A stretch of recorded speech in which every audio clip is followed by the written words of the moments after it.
AlabamaMusicSceneTV. Come on in this happy place. We're one big family.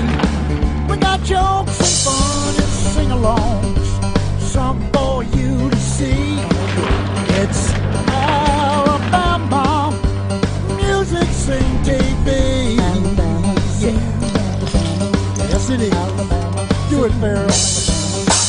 Alabama.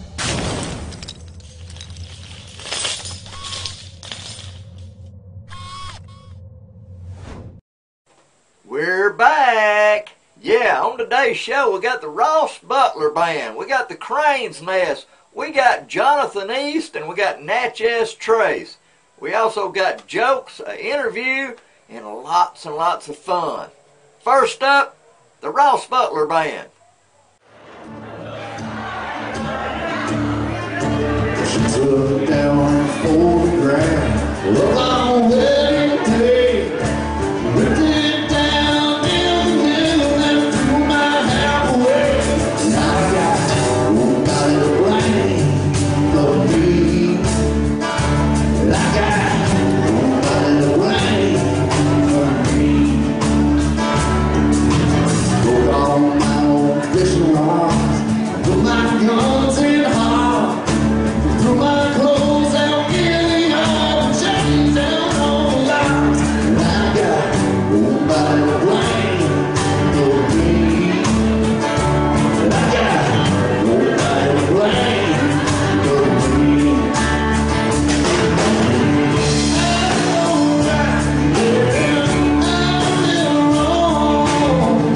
I know just what happened, got gone. Turn my life into this country song. Got nobody to blame but me. And I got nobody to blame but me.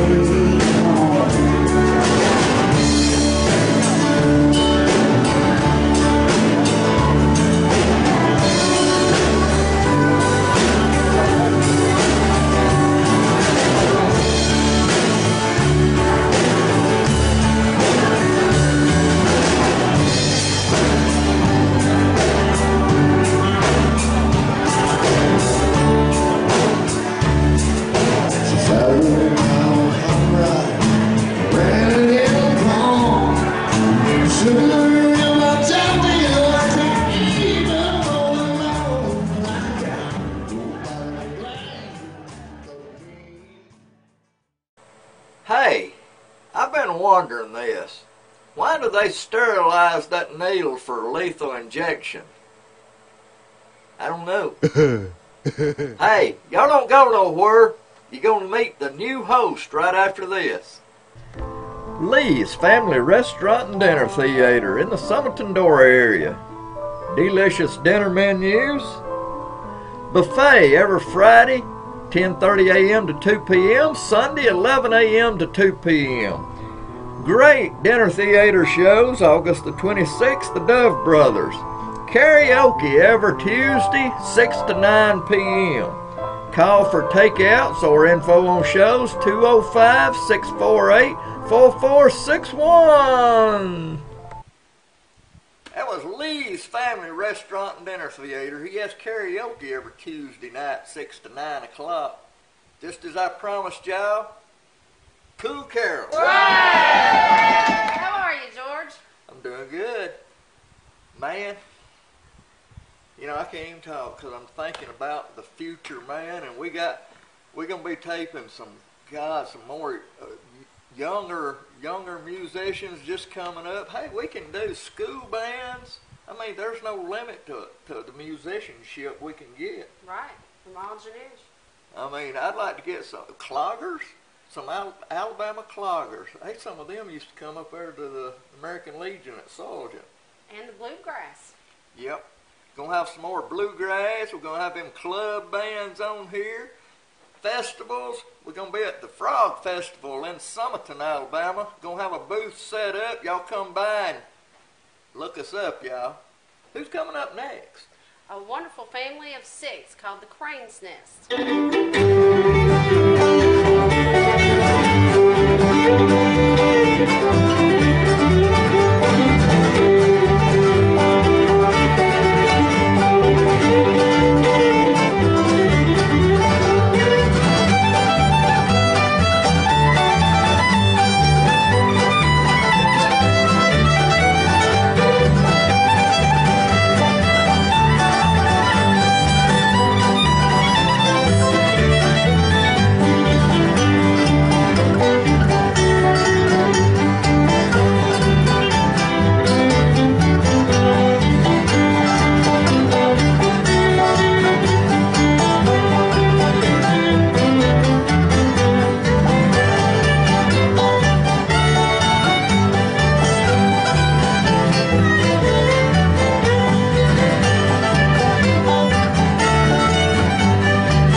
Crane's Nest.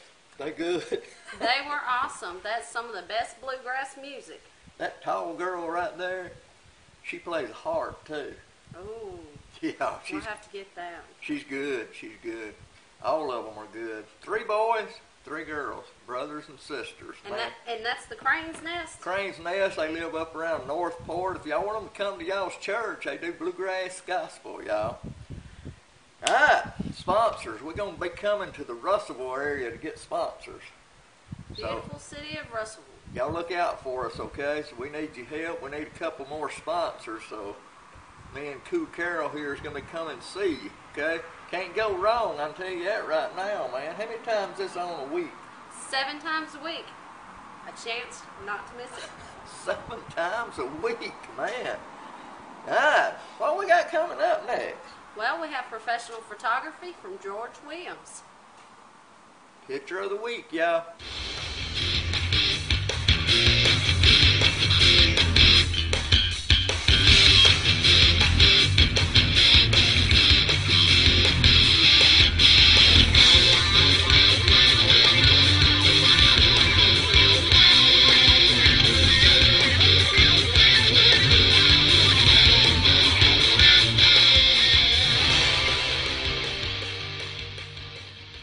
Okay, folks, don't leave your seats. Coming up next is Jonathan East.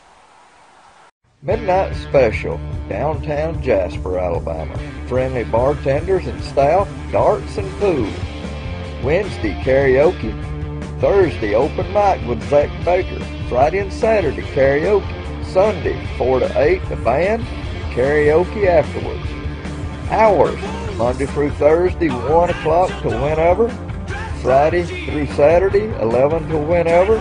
Sunday, noon to whenever. Midnight Special in Jasper. Welcome back, and here's a video clip from Jonathan East.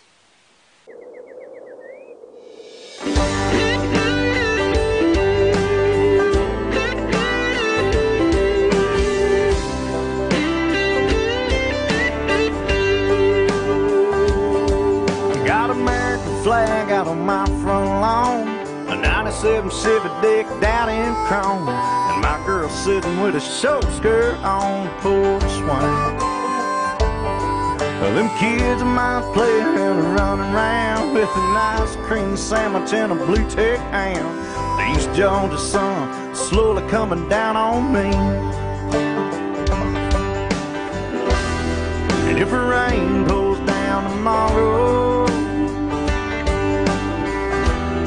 won't you know that'll be alright? Some will say I'm crazy. Well, that just may be true. But you know I love this country, son, and I bleed red, white, and blue. I'm still my mama's wildest child and my daddy's pride and joy. Hey, good God Almighty, I'm proud to be an American boy.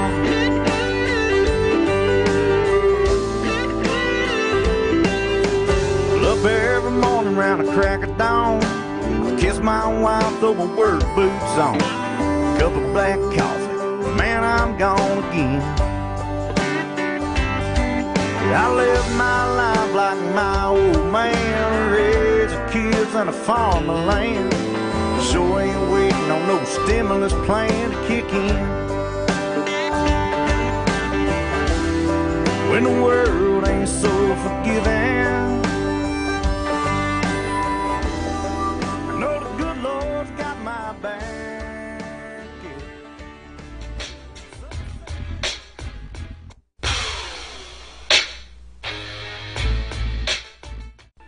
Sulligent was first called Elliott in honor of the chief engineer of Kansas City Memphis Birmingham Railroad, then renamed 1 month later to Sulligent in honor of Sullivan, the superintendent of the railroad, and Sargent, the passenger agent of the railroad.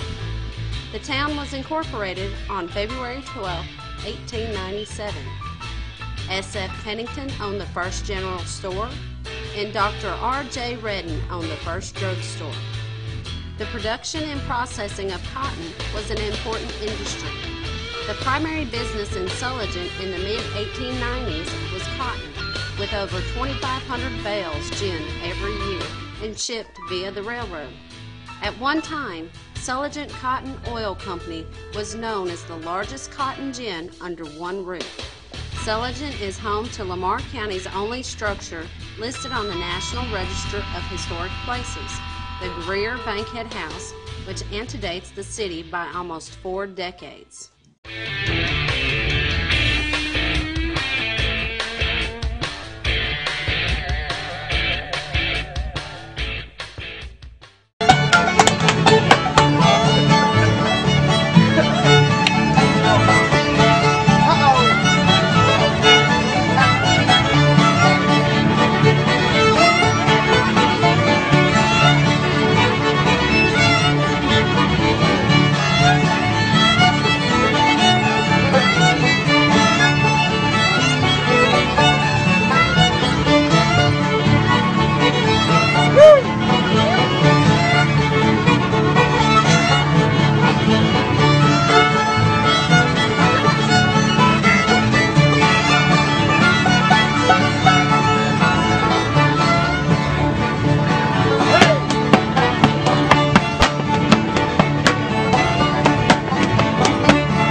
Hey, I'm Jonathan East, getting ready to play here at the Tin Roof in downtown Birmingham. You're watching Alabama Music Scene.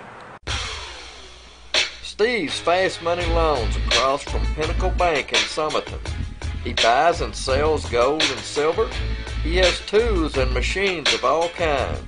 Lots of shotguns and handguns, Blu-rays and DVDs cheap, gaming systems, laptops of all kinds, lots of big screen TVs. Steve also does title loans. 205-503-3546. From the Brick Indicator, Natchez Trace.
show so far? Oh, it's wonderful. I've had a ball. Where we at? What's the name of this place? Twin Oaks Pavilion and Park. Got the Noah's Ark over there. What city is this in? Guin, Alabama. Is it Guin or Twin? Twin. Is it Twin? Twin. How'd they get that name, I wonder?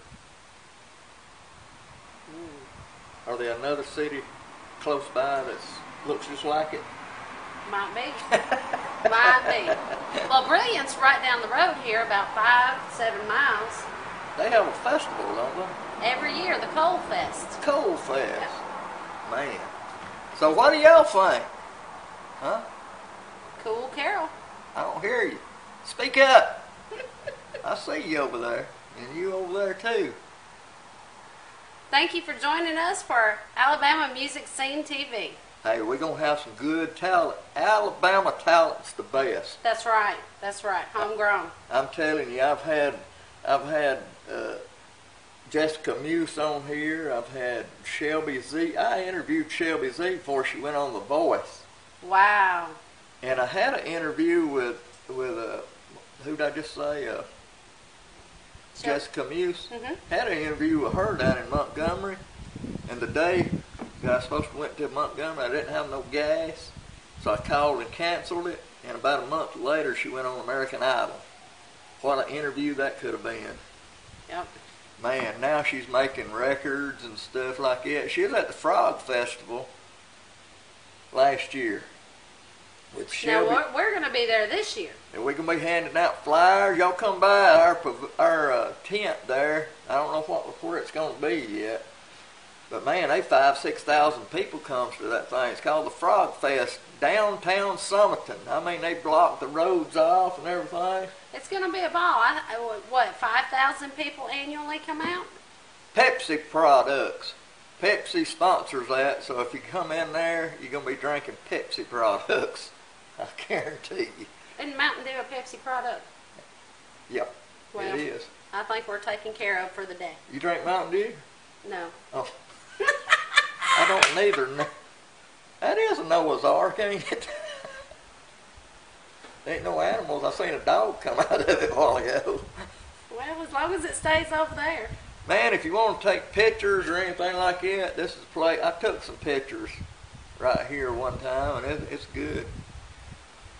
All right, I believe that's about it. All we got time for. I just wanted to introduce y'all to the new host right here. And I tell you what, this is going to be a good partnership. I think so too, George. Show them your toes. No. Can't show the toes. Y'all should see them toes.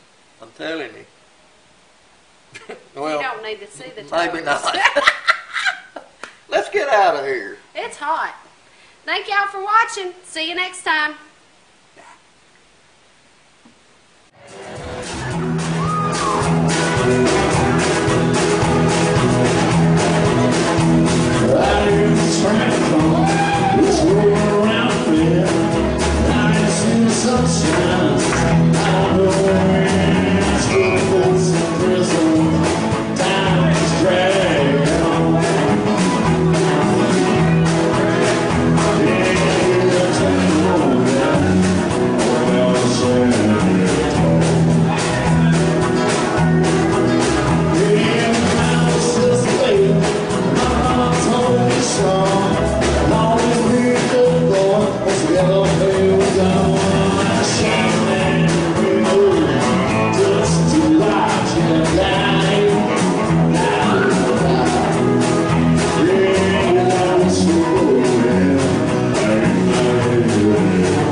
folks, man, I just want to come on. This is the last internet show before we go back on the air September the 5th. I just wanted to introduce you to my new host, Koo Carol. That's what we're going to call her. Koo Carol, man, she's a heaven sent. September the 5th, 9:30 p.m. The show officially comes back on. It's going to be replayed 6 more times. So it's going to be playing 7 times a week. No excuses, y'all. And listen, if you ain't got charter cable, you can still catch it on AlabamaCableNetwork.com. They live stream Channel 80, so anybody can see charter cable Channel 80. And listen, if you don't want to do that, just go to my website, AMS-Production. And by the way, this is an update. The one that used to be AMS-Radio.com, I changed it to AMS-Production. Cost me money to do that, y'all. AMS-Production.com. So you can go on there and watch my show too. And listen, there's another way. AMS-TV.com. Will take you right to my YouTube page and you can watch any of my shows right there. Listen, I also added a donate button on AMS-Production. It's a donate button. It takes money to run this show, y'all. All the traveling and stuff that we do. So if you want to donate to this show, all the money will be used for the show, y'all. Heck, donate $1, $2, $5, $10, $20, $50, $100. Hey, all you millionaires, throw $500 in there. We don't care. It's going to be used for the show. We want to make this bigger and better than it ever has. Koo Carol going to help me. Got confidence in her. Y'all going to be seeing a lot of Koo Carol. So get used to looking at her. Okay, enough of that. Alright, got some shout outs. I'm going to put my glasses on for this, y'all. Circle RNA. Circle RNA. I bet that RNA stands for Richie and Angie, y'all. They're the owners of Circle RNA. They got Western supplies down there. All supplies for horse riders and all that. And they got some Western wear down there. And I'm going to get down there and get me one of them Indian-style Western shirts. Got to have me one, y'all. Circle RNA right there in Sullivan, Alabama. And listen, Prattville, Alabama, good friends. They watch it every time it comes on. Ken and Christine. Ken and Christine, right down there at Prattville. Yes, Prattville. That's down there close to Montgomery. People watches this show, y'all. Woo-wee! And all you people up in Russellville, Alabama, me and Koo Carol's going to be coming up your way probably in a couple weeks, a week and a half, on the weekend. And we're going to be seeing if y'all want to advertise on this show, y'all. So get ready. Y'all going to be looking at us. And Tom and Fred, both musicians, both good musicians. I used to play with old Fred, lived down there at Dora, Alabama. Watches my show all the time. And listen, got something big. Every first Saturday, which is going to be October the 1st, every first Saturday of October, Summerton, Alabama has what they call a Frog Festival. It's sponsored by Pepsi, Buffalo Rock. Big. 5,000-6,000 people comes to this thing every year. Me and Koo Carol's going to set us up a booth there. We're going to be handing out cards and maybe showing a few of my shows right there at that booth. And you need to come by and shake her hand, hug her neck, whatever.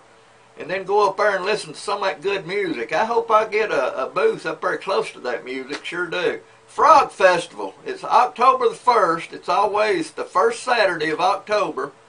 And this year it's October the 1st is going to be it. So the Frog Fest in Summerton, Alabama, they block the streets off and they have it right there in the middle of Main Street, downtown Summerton, Alabama. Listen, I want to thank my son, Brad, my tech support. Man, he helps me on these computers. I get into all kind of viruses all the time, and he keeps me going. The other day, he helped me put that PayPal donate button on my website. I didn't know how to do that, but He sure does, y'all. And he helped me change the name of the website and everything. He's a big help, and I want to thank him. And Cool Carol right there. Got to thank her, man. She's going to be a good one. So, hey, Cool Carol, we got to get out of here. So we're going to get out of here. Hey, Brad, where you at? You in the control room? There you are. Run them credits, Brad.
Coming up next? I forgot.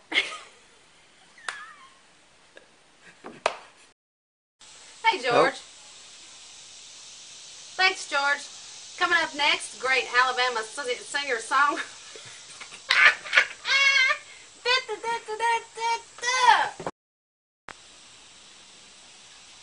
Thanks, George. Coming up next, some great Alabama talent. Delta blues and songwriter, singer, Maxwell Russell. Quit laughing. Stay right here.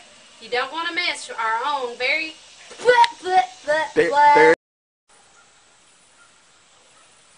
Lee's Family Restaurant, October the 6th. The Anchorman Quartet. Dora.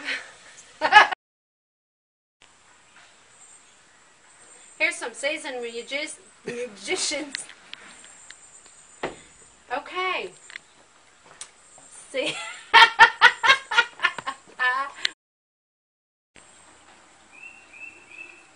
Here's some seasoned can't say it. Can't say it. Here's some seasoned musicians.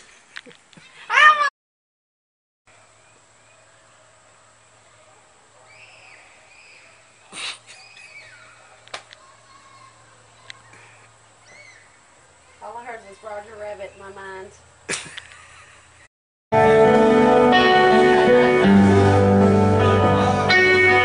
Come on, y'all. Can't dance unless you're crippled.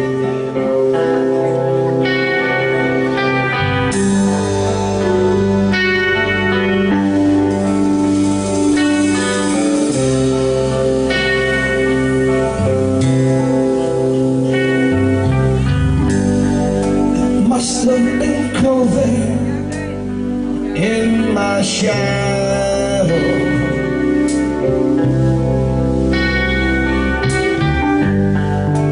Never have sunlight on your face.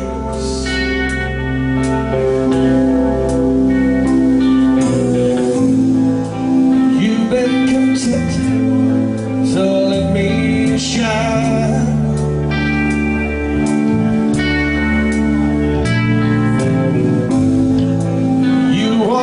Walked a step behind.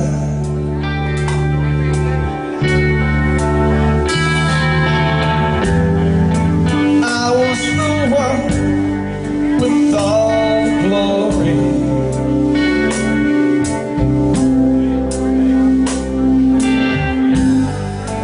You were the one with all the strength.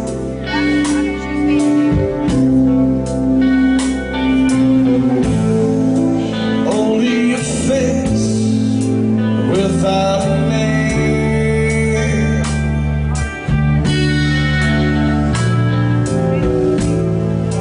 I never once heard you complain.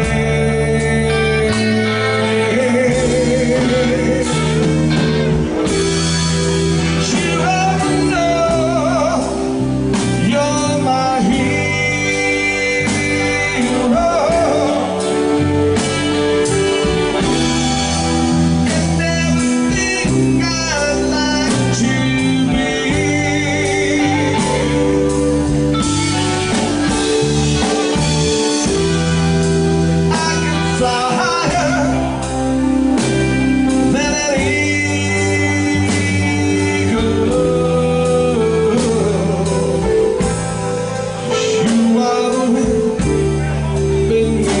My wings.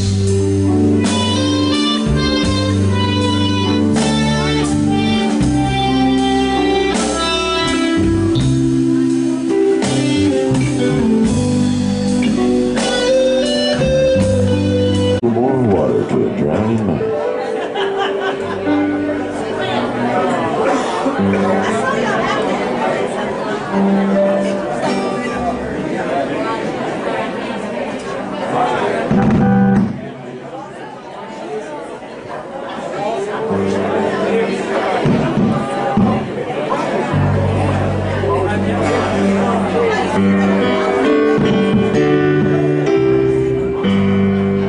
The storm blew in. He was soaked to the bone. He took a stool beside me,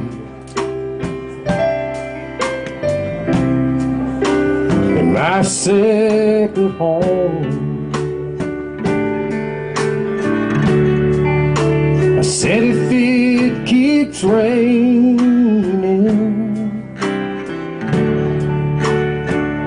yeah, we just might all drown. Then he shook his head, and then he said, just let it pour down. What's a little more water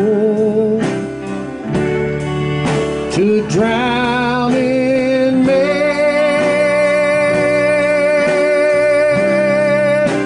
A few drops of rain, a few drops of pain, it's out of my hands. What's a little more water to drown in rain? We shared a drink and a heartache or two. He talked about his lost love, and I talked about mine too. When he showed me your picture,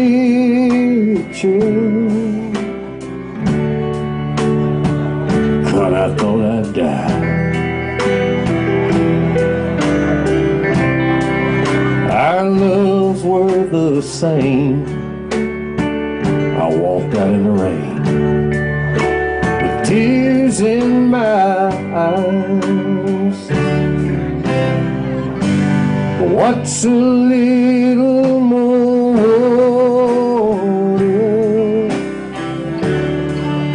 to drown in me?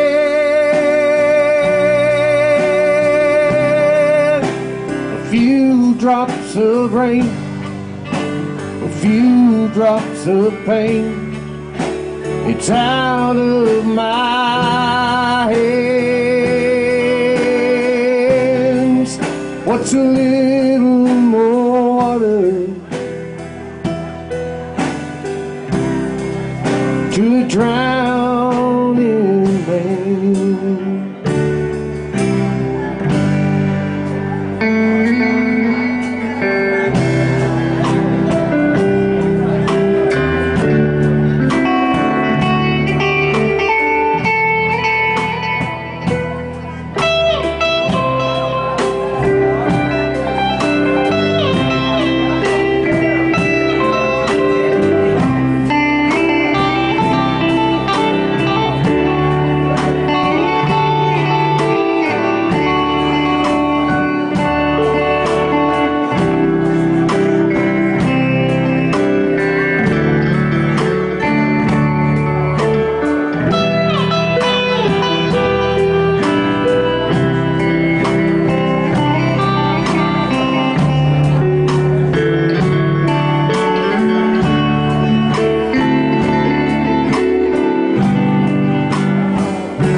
What's a little more water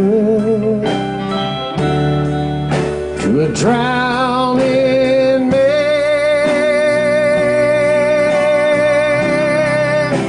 A few drops of rain, a few drops of pain, it's out of my hands.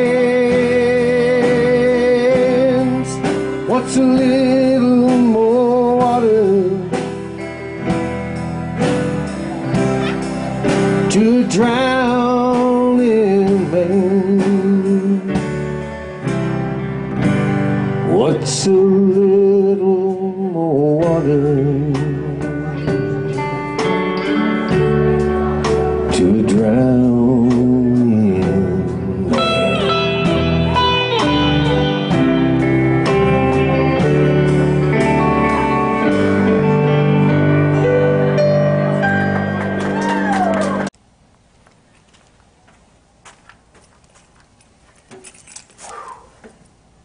I figured this natural light would be good. Yeah. What's today? July the 12th. Mm-hmm. Today is July the 12th, 2014. I'm here with Henry Lavoie. He used to be with the Rockin' Rebellions. He's now with Razzmatazz. Good to be with you, Henry. Glad to be here, George. You started with the Rebellions when? 1966, I joined the Rebellions, and they were a four-piece group, and they needed a lead singer, and my cousin was a drummer, Ross Galliano, and he said, would you come to our practice? So I went to their rehearsal, and when we did, he said, after practice, I want you to sing a few songs for these guys. And I said, okay. So I sat up there and watched them rehearse. I think they were learning an animal song, We Got to Get Out of This Place. Yeah. And anyway, I watched them, and then when they finished rehearsing, he said, well, Henry, come over here and sing a few songs. So I think I sang a Ray Charles song, and maybe What I Say, and something else I done for him, a Bo Diddley song, I think. And they hired me right there on the spot. Now, who sung Any Way the Wind Blows? Any Way the Wind Blows, when we decided to record there well, I want to back up a little bit. We had done after that, we had done our first record at Boutwell Studios, which was By My Side. And we made enough money off of it to go to Muscle Shows, and we talked to Rick Hall, and we got a studio date, and Jimmy Johnson produced Any Way the Wind Blows, but that was a Frank Zappa song. There goes me again, but anyway, that was a Frank Zappa song, and we got it off of an album called Freak Out. And not knowing that in 1970 I would meet him in person out in California. And he said, where's my royalties? Frank Zappa? Yeah. Ooh. He got a kick out of it. I really thought y'all, that was y'all's song, Any Way the Wind Blows. And I was going to pull it up one day on YouTube, and I saw that thing was done in the 50s.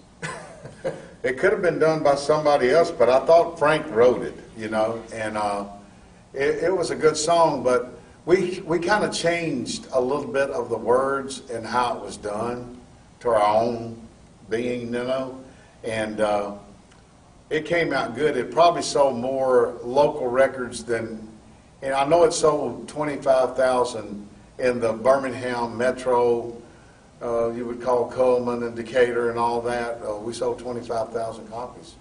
Wow. I had one of them. You did? I still got a couple. Now you played at the downtown Hogan's Hideaway.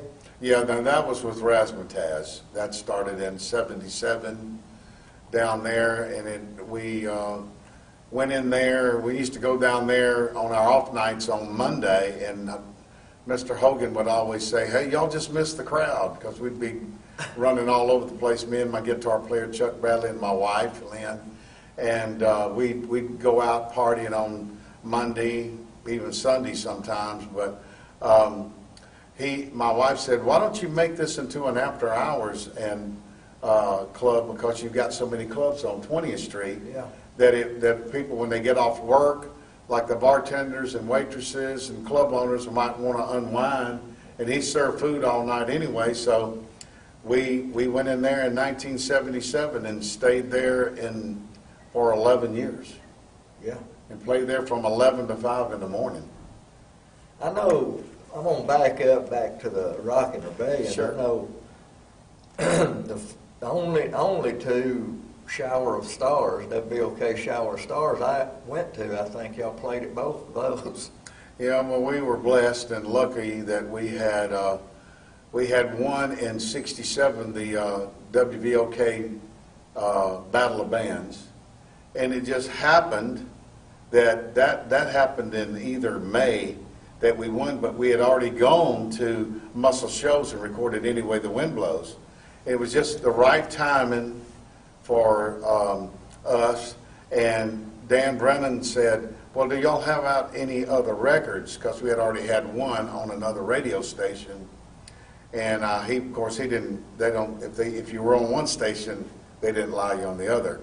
So we said, yeah, we got a record coming out. So when he announced this on the radio, we'd won the Battle of Bands. The record came in, and everybody liked the record, and he broke the record for us. And he said, how would y'all like to be on the Shower of Stars? And first one we were on was with Herman's Hermits and The Who were the main headliners. And then the next one was the Summer Shower Stars or Winter Shower Stars was the Rascals, the Young Rascals and us, and I can't remember the other people that were on that show, but we got to play with them. And then later on we did the Paul Revere and the Raiders Shower Stars. See, that's the two right there that I saw was the Rascals headlining and Paul Revere headlining. Mm-hmm. And I can't remember who was with Paul Revere, but Little Rascals, Gene and Debbie. Oh, yeah. Lou Christie, the Lemon Pipers. Yeah. Lou Christie was on every Shower Star show with us. And Roy Head. Yeah. He was on too. He was on a lot. I met him, and he's a great entertainer. We met a lot of great entertainers. And most of them were very nice to us, knowing that we were just a local group, but they treated us like we were stars or something, and it made us feel great. Yeah, I was telling, we was talking a while ago, and I was telling you, I saw y'all at what was that, Holiday Beach? Oh, yeah. And I remember there was a lot of bands all day that day. Mm-hmm.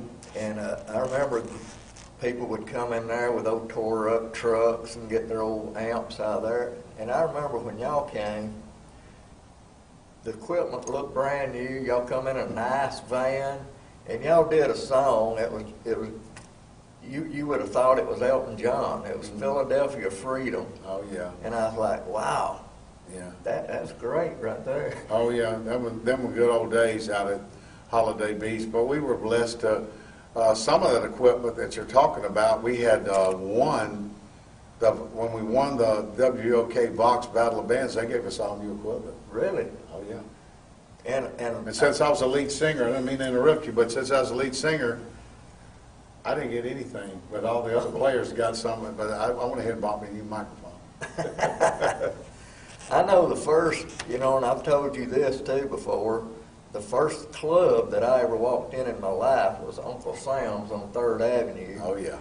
And when I walked in, I thought the band was on break. Now, of course, I didn't know it was you, but I thought the band was on break. All I could hear was that Sly and the Family Stone song, I Want to Thank You. Yeah. And when I got through paying to get in, I went around the corner there, and I thought, wow, the band's playing there. Yeah. That was a good band, too. We had, it was us, me with Johnny Click, and Roger Hallmark, and a slew of other bass players and stuff that came in and out, and then later Chuck Bradley on guitar. And but anyway, that was a good band, and we did primarily country, and I got a great education with them on country, and I'm glad I did. But we did play some rock and roll and southern rock and some stuff like that, and it went over very good. And it was a good dancing club. Now, what was the name of that band? All American Band. All American. Yeah, I remember that now. Yeah, All American Band. We even had an album. We did an album with everybody singing on it. Wow. Roger Hallmark. Yep. There's a lot of you started mentioning, we was talking somewhere, and you started naming off these musicians, and I'm like, wow. Yeah, I've played with a lot of them, or known a lot of them, or played on same shows with them. And really, your show is dedicated to Alabama musicians, and there are some great musicians that come out of this state, whether they claim that they make it or not. Even if they hadn't had a national hit or something, they're still great musicians. Oh yeah, I taped one of their young guys. They're called Bruce and Dunn. Oh yeah. They play. Matter of fact, they playing at the Greenhorn tonight. We're taping this July 12th, and they just got out of high school, so they still got a lot to learn. But hey, we started that way too, didn't we? Of course, you got to start somewhere, you know. And out of high school, that's where I started when I was in high school with the Counts, and that was my first band in 1963. I was like, you didn't go to Woodstock, did you? Yeah, I did. Did you really? Yeah. My wife and I went to Woodstock because we got married in '69. We went to Woodstock, and then from Woodstock, the other two festivals, we went to the Atlanta First Pop Festival, which was at the racetrack in Hamilton, Georgia. And the second one was the biggest. It had 250,000 people, and that was in Byram, Georgia, right down the road from Macon, is where they had the second Atlanta. And they had the great lineups there with the Jimi Hendrix and Janis Joplins and actually Led Zeppelin. I saw Hendrix do the Star Spangled Banner one morning, which was almost daylight, and it was unbelievable. Man, if I'd have been probably 2 or 3 years older, I'd have probably been there. And I got a story to tell. Tell it. We used to go to the mountains all the time. Mm-hmm. About the time they was headed that way, Yeah. all the hippies. Yeah. And I remember seeing every mile, there'd be 2 or 3. They had flowers in their hair. Oh, yeah. You know, they wore them long dresses. Oh, yeah. And there'd be 3 or 4 of them on the side of the road hitchhiking. And I asked my mother, I said, wonder where they're going. And Mother said, they're going to that hippie convention in New York. Yeah. That's what she told me. They were going to Woodstock. And I don't reckon she knew it was going to be history. It was, and I think they announced that at Woodstock and Atlanta there was either 3 or 4 babies born at those concerts. Believe it or not. Man, Because when you got 250,000 people, something's going to happen there, you know. So it was a great experience to be there and go there. Now you played. You named a bunch of the bands that you played in, and Lord have mercy, we're going to get to that in a few minutes. But how did y'all come up with the name Razzmatazz? My wife thought it was a snappy, happy, partying type name. And that's what we want to be when we play people. We want them to be happy and have fun. And I don't know, it just sounds like a happy name. So. Well, that's one of the songs that's going to be on today, Happy. Oh. Well, that's what the whole thing is to let people, make people have fun to your music, you know, because they're the ones that make you who you are.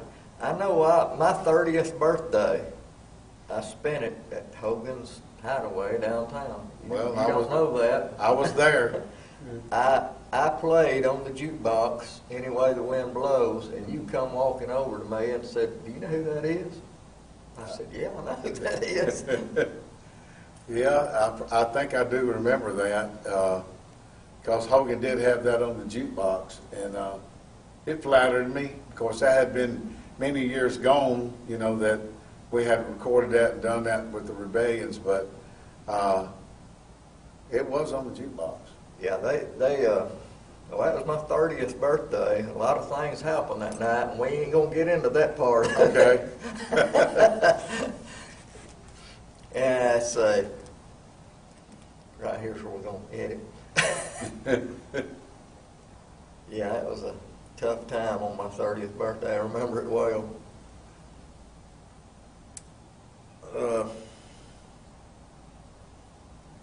Hogan's Hideaway. It was an institution. Hogan was. Now Hogan's Hideaway, was that only a 3-piece, or sometimes was it a 4-piece? Well, we did 3-piece. Yeah, I we remember. did me and myself and Chuck Bradley on guitar and Dennis Wilkie on bass.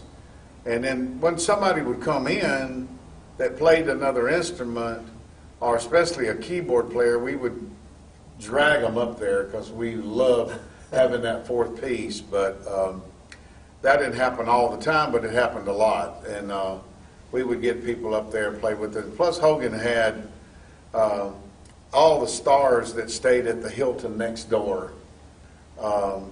It's a big story because we had people like Lou Rawls, and of course we had the night that Cyndi Lauper was in town.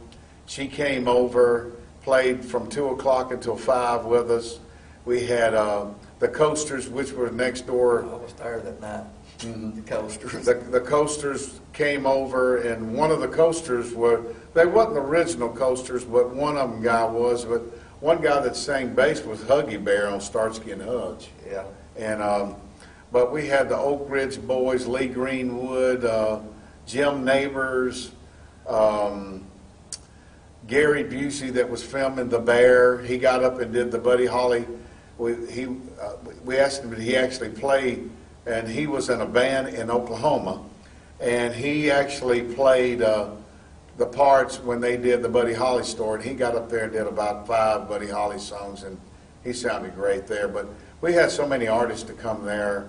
The guy that's coming to your that restaurant, Lee's Family, Ronnie McDowell. Ronnie McDowell came in 2 or 3 times and sat in with us, and a bunch of country artists too. I can't think of everybody, but we were blessed to be next door to a hotel that housed these people, and we were playing real late, and they could get food, so that was good. Yeah. Hogan's Hideaway, I spent most of my time, of course, we had a lot of clubs close to where I live. They called it the county line. Right. But it's one of those places they issued you a gun when you walked in. Yeah. The Allstate, the Bluetooth. Yeah. But I was always afraid to go in them, so my clubbing was always done downtown. Yeah, well. I went to Bob Kane's Cane Break, Pat James, Yeah. Bo Monday. Mm-hmm.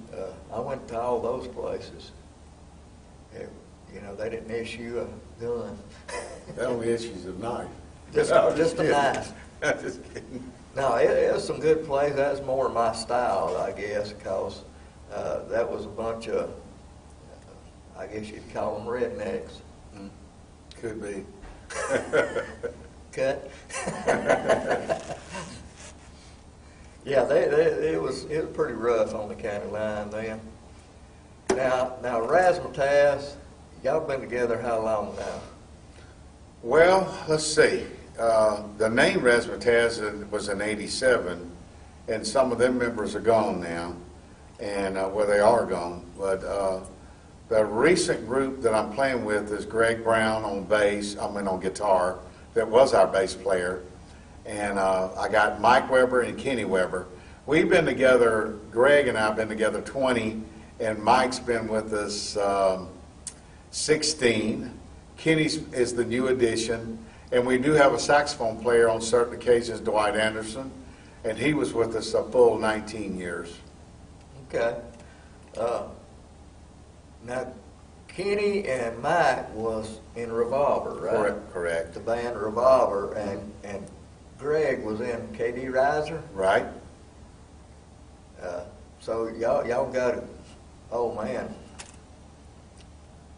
y'all's band. I'd rather go see y'all than anybody in Alabama. Thank you. And if anybody ain't seen Razzmatazz, they're playing at the roller coaster right now, Wednesday, Friday, and Saturday, in basically the month of July. Yeah. And maybe longer. Yeah, we're hoping to be working on doing a house band thing for them over there, and so far it's working out real good. And y'all are a dance band. Yeah, we try to play things that I'd say 95% is all dance music. That's,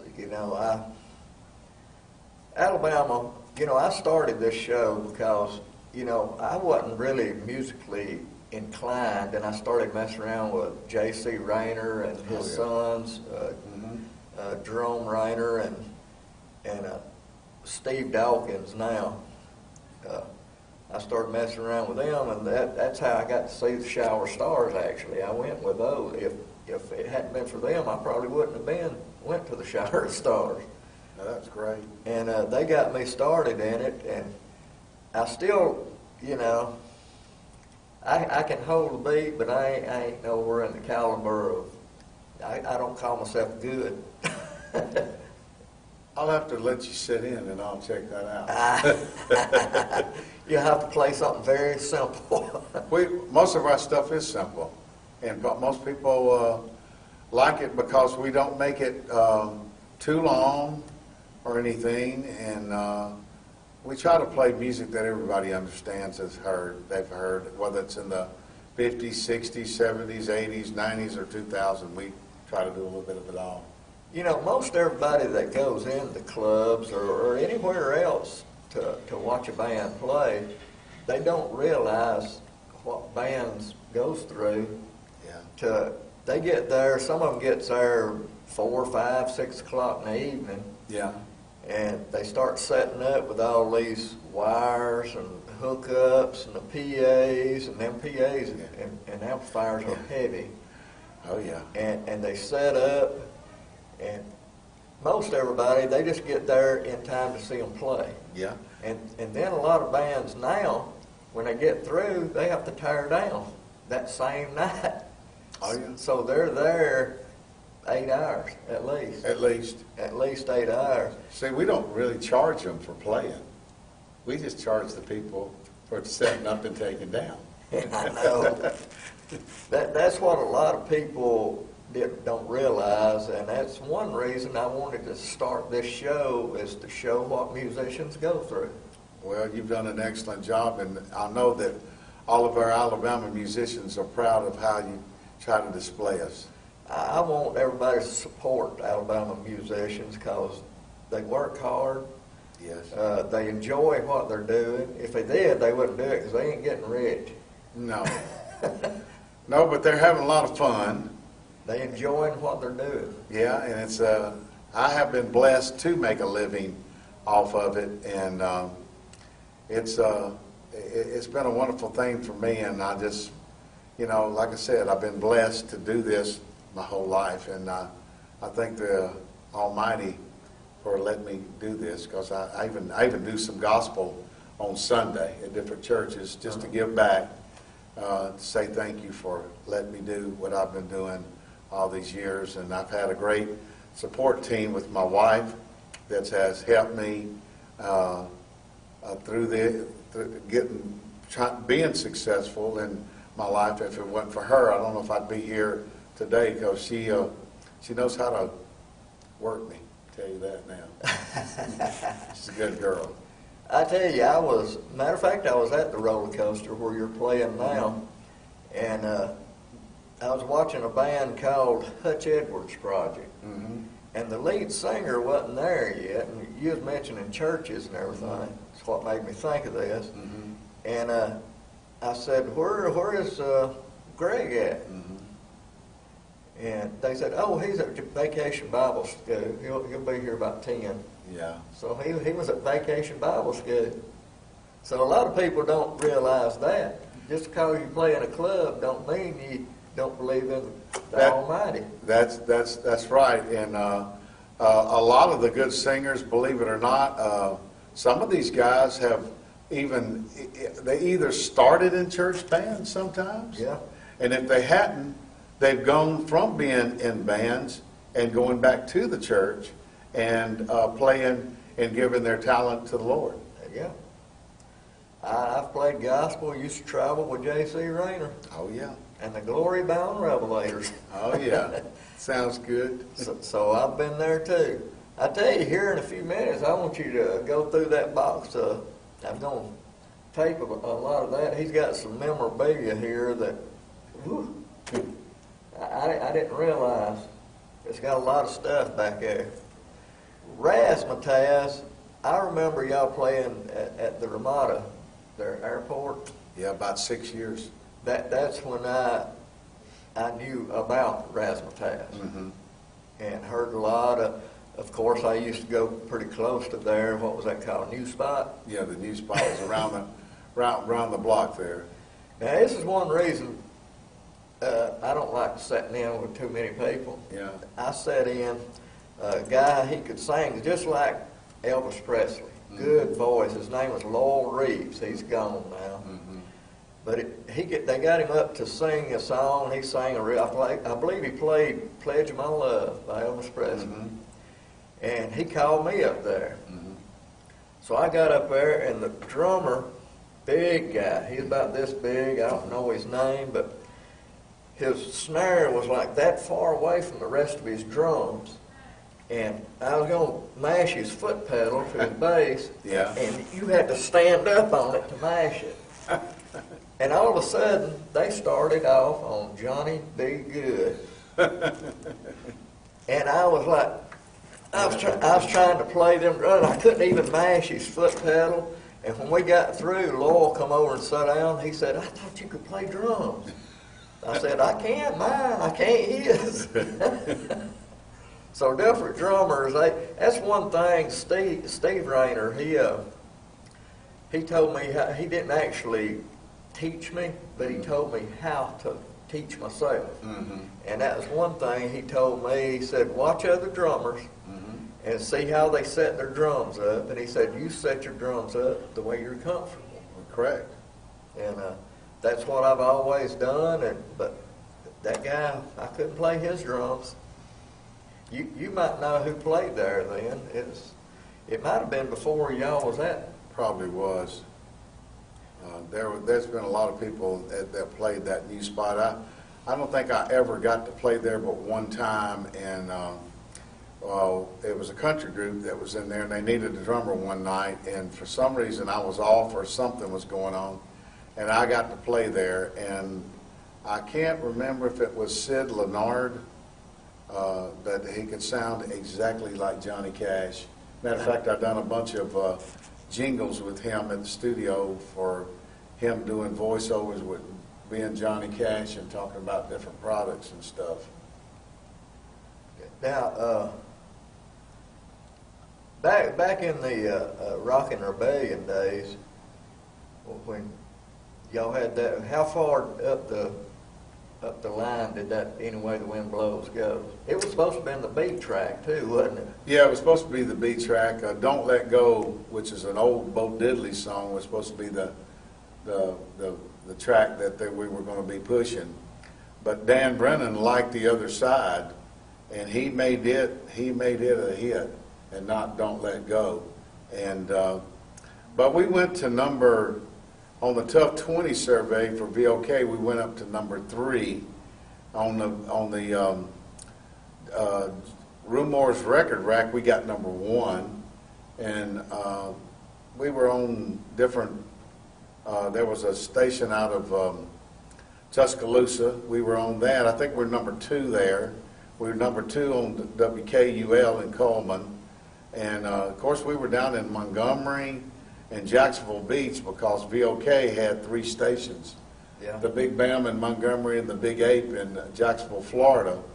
And their signals were all 50,000 watts. So we were partly in Georgia, Mississippi, Tennessee, Alabama, and Florida. Yeah. So we were like a regional act, you know. Well, I know a lot of people remembers Rockin' Rebellions, and I saw a group, and you mentioned Roger Hallmark a while ago, and I didn't know this was Roger Hallmark when I saw him.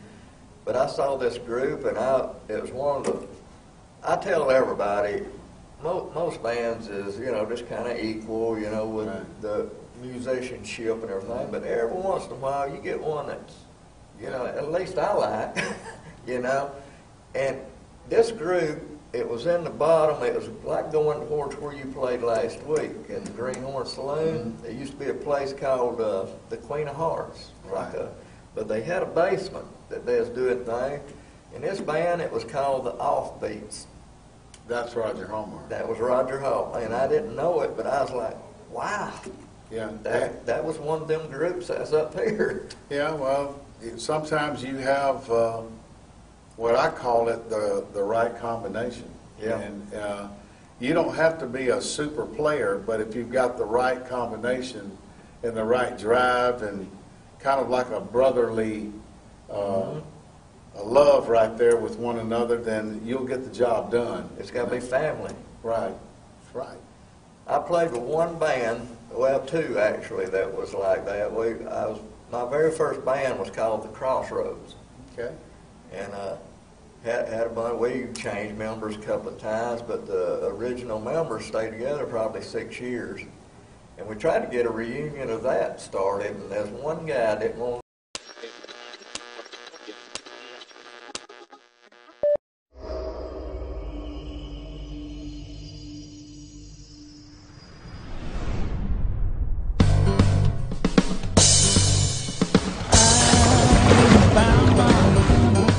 AlabamaMusicSceneTV. Come on in this happy place. We're one big family. We got jokes and fun and sing-alongs, some for you to see. It's Alabama Music Scene TV. Yeah. Yes, it is. Do it, Farrell.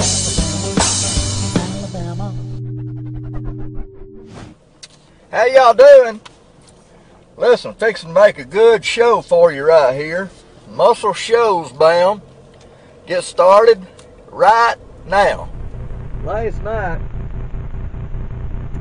which was Wednesday, February the 8th, I went up to Pub 261 to take my good friend of mine, Amber Jean. She's doing an acoustic act. I don't never do too many acoustic acts, but maybe I'll put her on the show in April. Now, I'm going to get ready to go to Muscle Shows. Stay right there.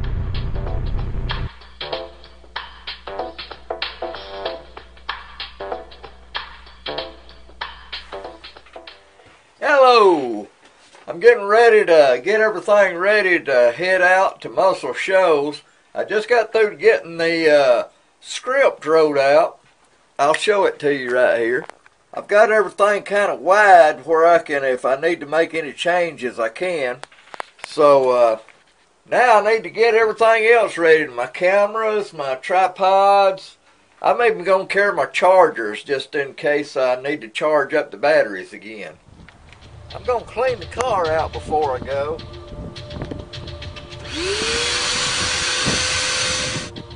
Alright, got to put my signs on here.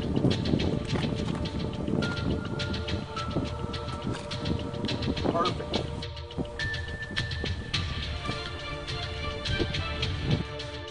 Well, I'm getting everything ready now to head out. Getting all my cameras, chargers, all my bags here that I need, or tripods that I need to take with me here, so I'm getting them ready.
Muscle Shows bound.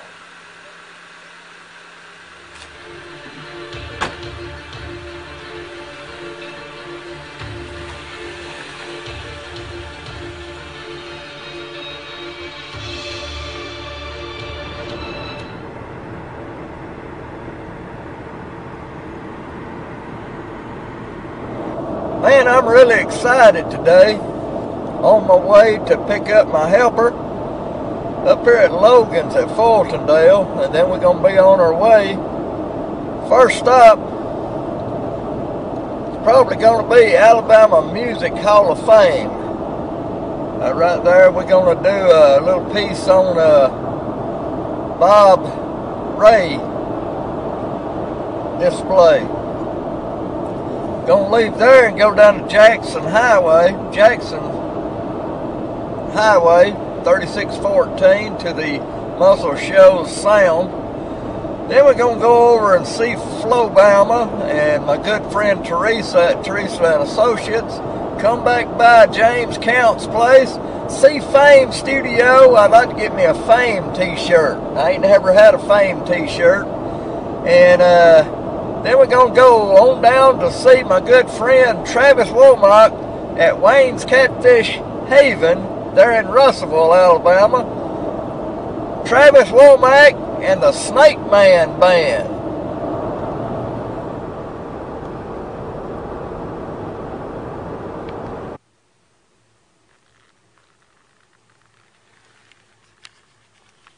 While I'm waiting on my helper, I'm going to play you a song here by my good friend Maxwell Russell. He's also from Muscle Shoals area. Here's Maxwell.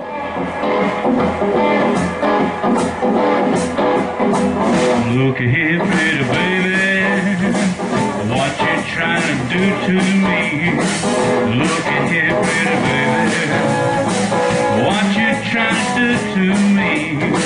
You know you're looking fine, like a woman should be. I like the way you walk, I like the way you swing them hips, I like the way you walk, I like the way you swing them hips when you walk into the room. Well, my heart gets a beat, my heart gets a beat every time you're near, and you say those words I long to hear. Look, girl, you got me on your bed.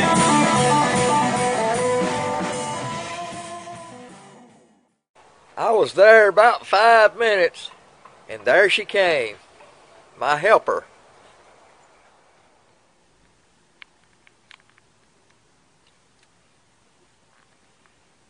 Well, we're about halfway there. We're going through Moulton right now. We're going to the Alabama Music Hall of Fame first. Me and Patrice here.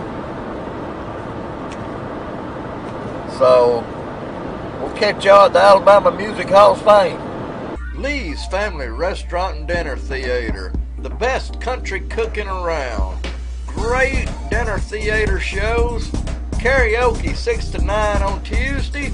Call 648-4461.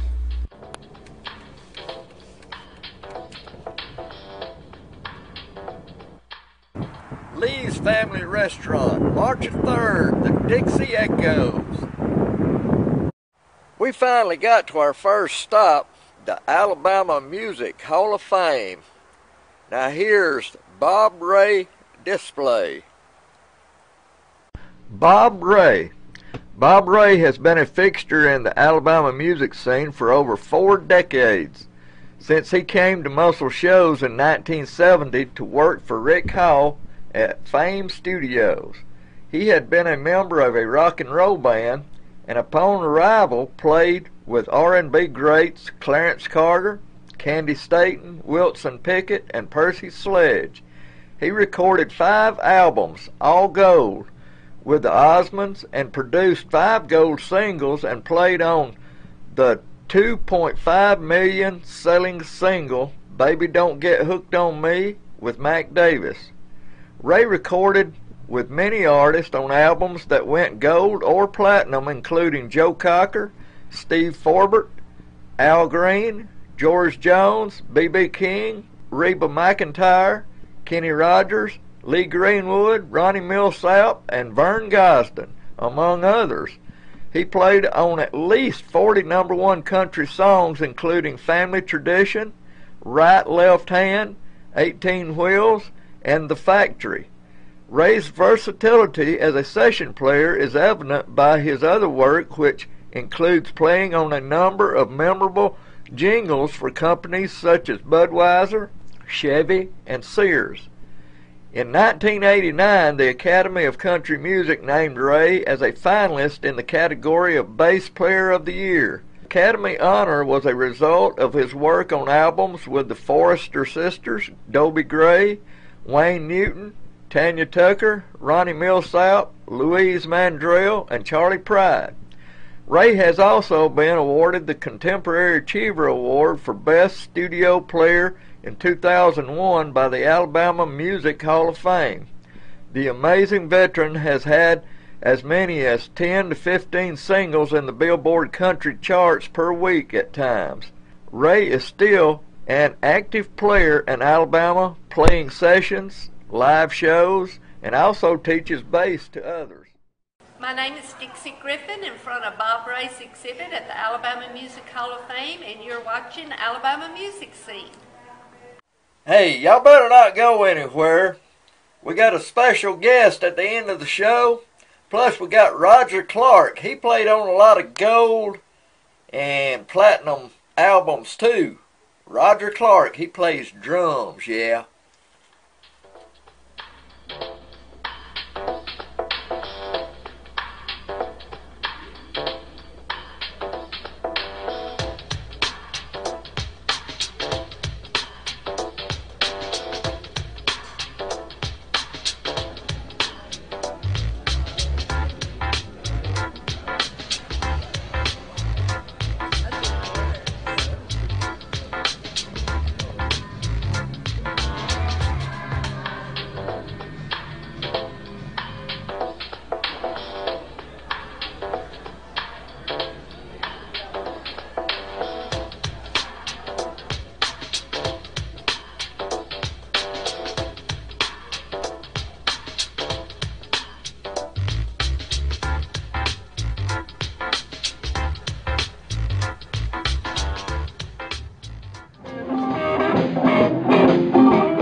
To the Muscle Shows Sound Studio on 3614 Jackson Highway.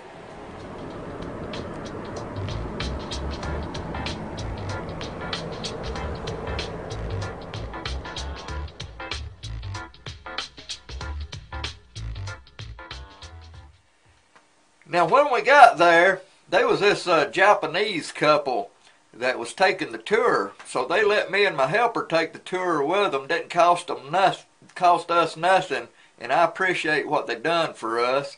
But you ain't gonna believe what the Japanese guy did when we get in there, and I taped a little bit of it. And back behind me here, when Jackson Highway got too small and everything started happening there, they bought Cypress Moon on the banks of the Tennessee River. Man, cause it was big and more luxurious and everything, and they had to have a bigger space, you know what I mean? So here's the rest of the video, y'all. Muscle Shows Sound.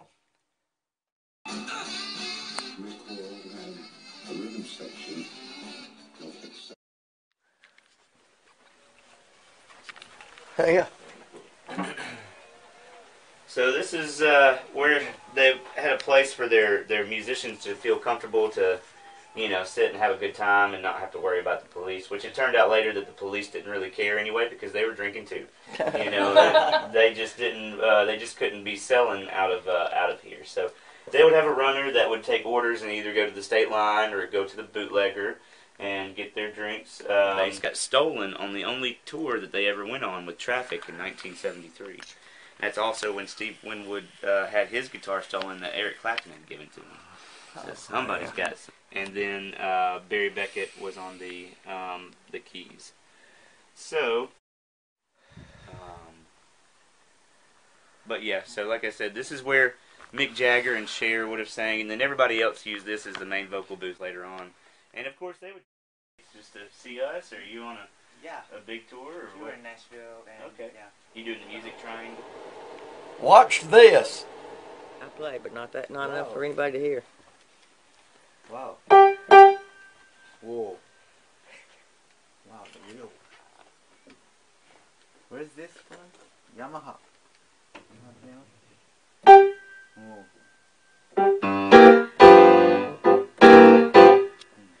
Take a video.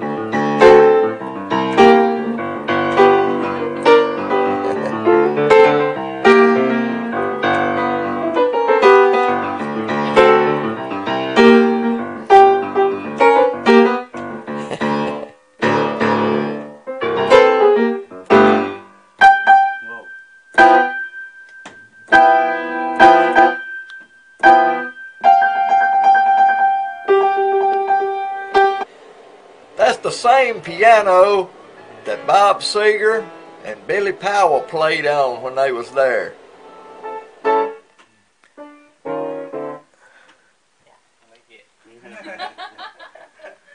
the same one Bob Seger.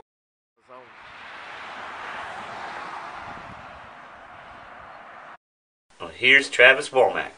I want to tell everybody about the woman I love.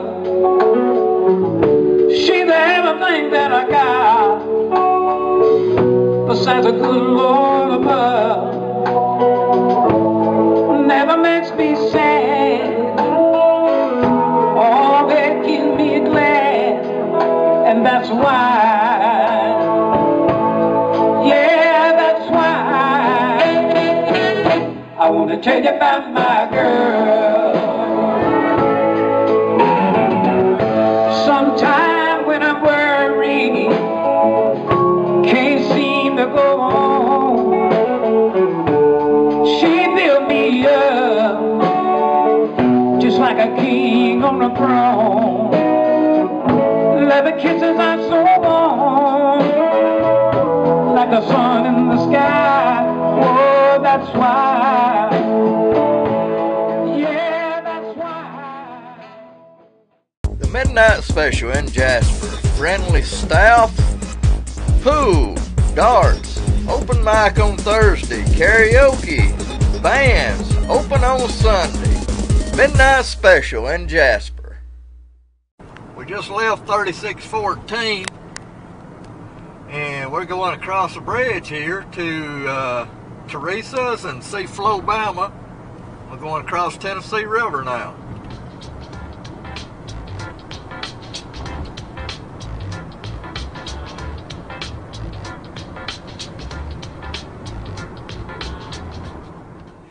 Now when we got over to Florence, Teresa and Associates, Teresa wasn't there. She had a flat or a blowout or something on her Jaguar, and she had to go all the way to Huntsville to get a new tire. So we didn't get to see Teresa. I called her and everything, and she's sorry she didn't make it. But we did go by Flobama. Matter of fact, we eat lunch at Flobama. And we got to see W.C. Handy's birthplace. Yeah.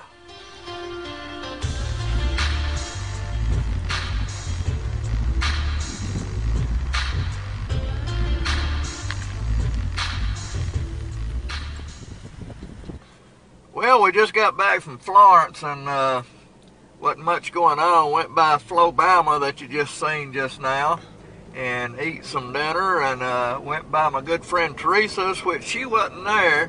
She was in Huntsville getting a tire change. So now we're going back across here to my good friend James Count's music store, and then to Fame Studios.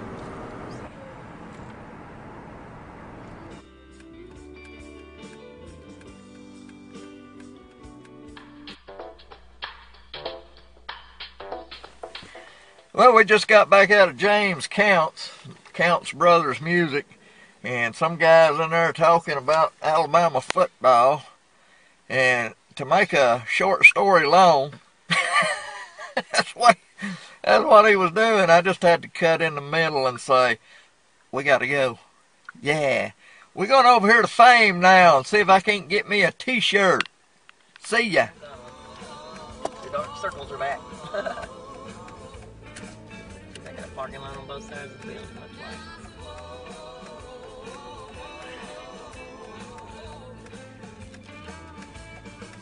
I would think you'd go in the front door, wouldn't you? That looks like it was one over there. Hi, I'm Chris Clark. I'm an intern at Fame Studios, and you're watching AlabamaMusicSceneTV. Here's Travis Womack again.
Well, I finally got my Fame t-shirt.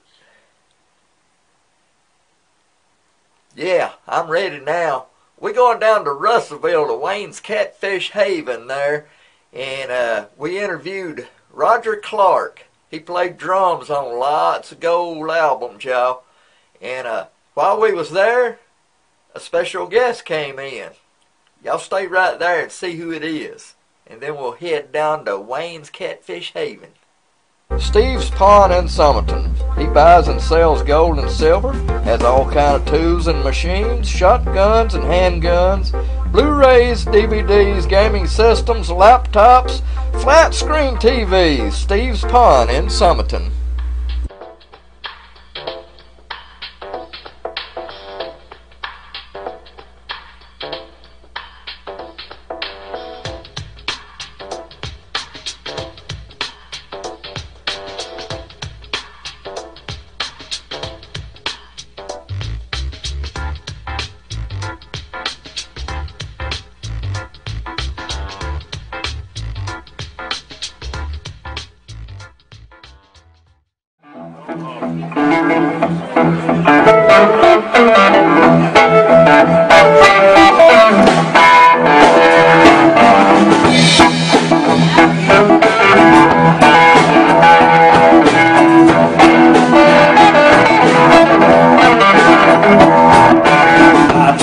Don't stand no cheating, my baby.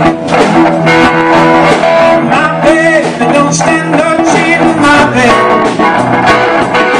My baby, don't stand no cheating. Don't stand none of that midnight creeping, my baby. She never baby, my baby. I know she love me, my baby. Oh yeah, oh she love me, my baby.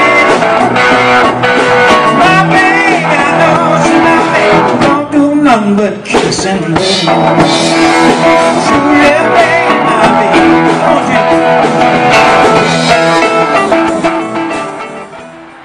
I'm here with Roger Clark at Wayne's Catfish Haven in Russellville, Alabama. Roger, what's some of the songs that you played on? Oh Lord, played on Get It Up, Get It On, the Lonnie Millsap. I love to Lay Her Down with Conway Twitty, Big Old Jet Airliner with Steve Miller Band. Let's say, Baby Baby Don't Get Hooked on Me.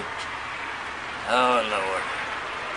A guy named Tommy Toucan, 8675409. just a minute. All the TV bunch. stuff, early stuff, Family Tradition, and I'm singing on it. I'm singing the background on it. Outlaw Women. I cut about probably 8 or 9 #1 songs on Hank Williams, and Barbara Mandrell, Louise Mandrell, like I said, the Osmonds, Marie Osmond, Donnie Osmond, and Donnie and Marie Osmond. Did some stuff with Steppenwolf. I played with Bill Haley and the Comets. I was fortunate enough to play with Carl Perkins before he died. And when people ask me this, I just get tongue-tied. I've got them written down, but when it comes to trying to remember, it's hard for me to remember all of it. Now you just recently got inducted into the Record Collectors Hall of Fame. Hall of Fame, yeah. That was a real treat. Is that a big deal? Yeah, very big deal. I know your wife got inducted into something She got the same day. Into the Alabama Broadcasters Hall of Fame. Broadcasting, man, that's pretty cool right there. Yeah. Now, you've been back up here at Wayne's Catfish Haven for what, 3 weeks? Yeah, I think this is our 3rd week. It's been packed every night. Okay. All right, appreciate your time, Roger. I appreciate you asking.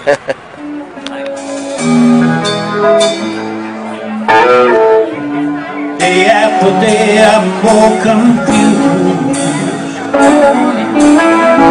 and I look for the light through the pouring rain. But though it's a game that I hate to lose, I'm feeling the strain. Ain't it a shame? Oh, getting people to bring my soul, get lost in your rock and roll and drift away. Come on, getting people to bring my soul, wanna get lost in your rock and roll and drift away.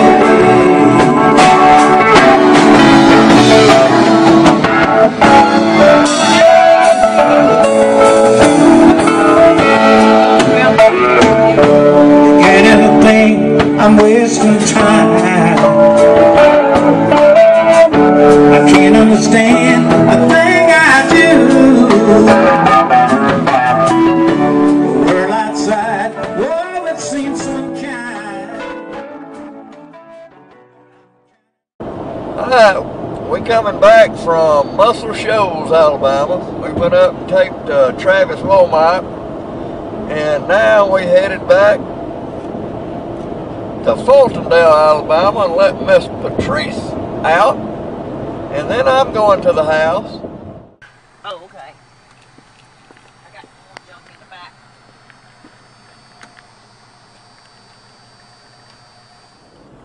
Well, I've let her out now. I'm headed home. Been a long day, very long day. Got some big surprises, as you've seen. Big surprises. Didn't expect that to happen. Alright, going home. I'm tired. Didn't get much sleep last night. I'm going home, and I'm going to bed. I guarantee you I'm asleep tonight. Man, it's been a fantastic show. Hope y'all enjoyed it as much as me and Patrice brought it to you, man. We had fun up there in the Shoals area. And I want to thank Patrice for going with me. She was sick, but she still went, and I was going to be mad at her if she had gave me that. But Patrice, I did not get it, so you're good, girl. And next month, y'all need to tune in too, because me and Sassy Sonia will be going up to Fort Payne, Alabama, to see that new exhibit on the Alabama group. Y'all need to see that. Yeah, me and Sassy Sonia will be going up there for that. Alright, my shout outs, of course, Tom and Fred, and also Hillary. Yeah, and Crazy Girl and Ken. That's my buddies right there. And also that Hodges bunch right there. They all time watching my show, y'all. Hope y'all enjoyed this Shoals trip. Man, let's go to Fort Payne next time.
Start spreading the news. I'm leaving today. I want to be a part of it. New York, New York. These vagabond shoes are longing to stray right through the very heart of it in old New York. If I can make it there, I'll make it anywhere. It's up to you, New York, New York. Oh yeah.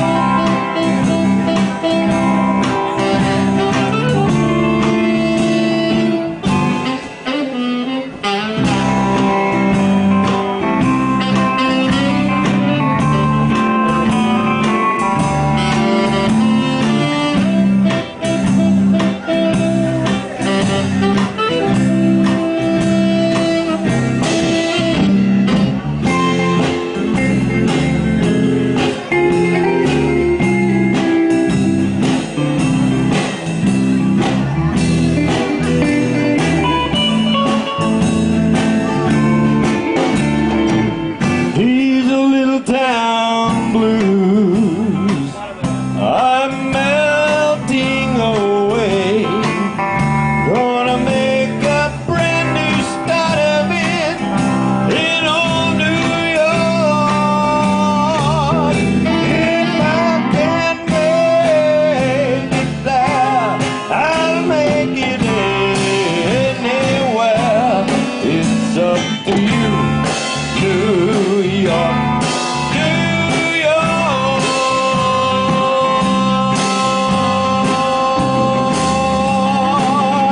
Oh yeah. Any dances, a big hand.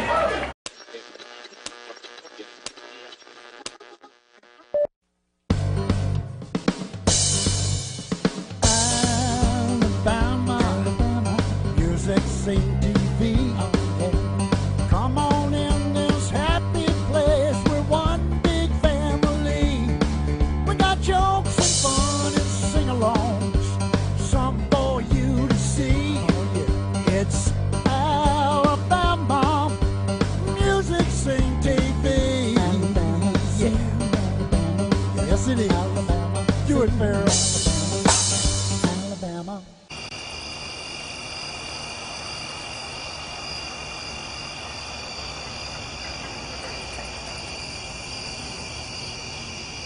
Well, it's time for another Alabama Music Scene Halloween show. I do not like doing these things.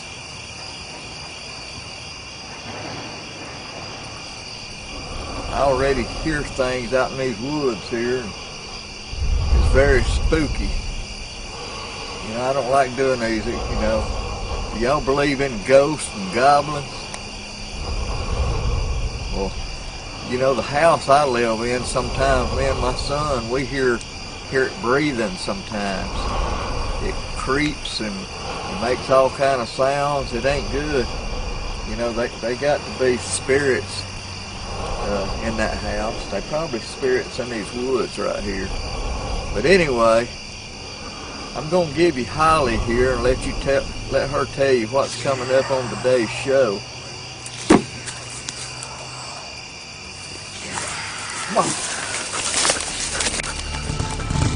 We're going to some pretty scary places this week. We have haunted houses, graveyards, woods. We have monsters, skeletons, jack-o'-lanterns. Stay right there. We'll be right back.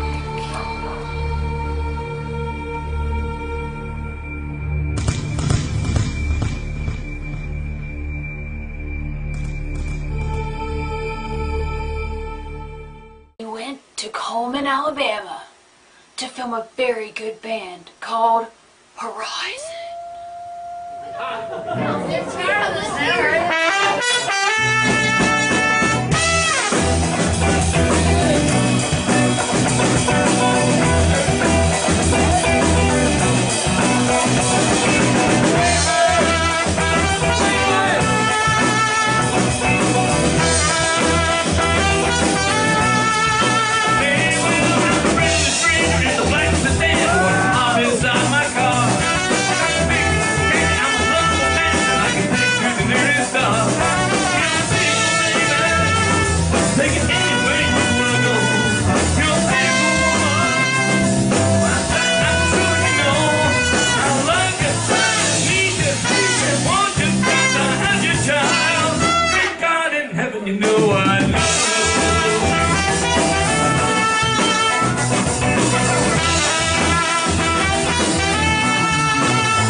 Do you like ghost stories? Here's a true one from Blount County, Alabama. Susan and Ned were driving through a wooded, empty section of highway. Lightning flashed, thunder roared, the sky went dark in the torrential downpour. "We'd better stop," said Susan. Ned nodded his head in agreement. He stepped on the brake and suddenly the car started to slide on the slick pavement. They plunged off the road and slid to a halt at the bottom of an incline. Pale and shaking, Ned quickly turned to check if Susan was all right. When she nodded, Ned relaxed and looked through the rain-soaked windows. "I'm going to see how bad it is," he told Susan, and went out into the storm. She saw his blurry figure in the headlight, walking around the front of the car. A moment later, he jumped in beside her, soaking wet. "The car's not badly damaged, but we're hill-deep in mud," he said.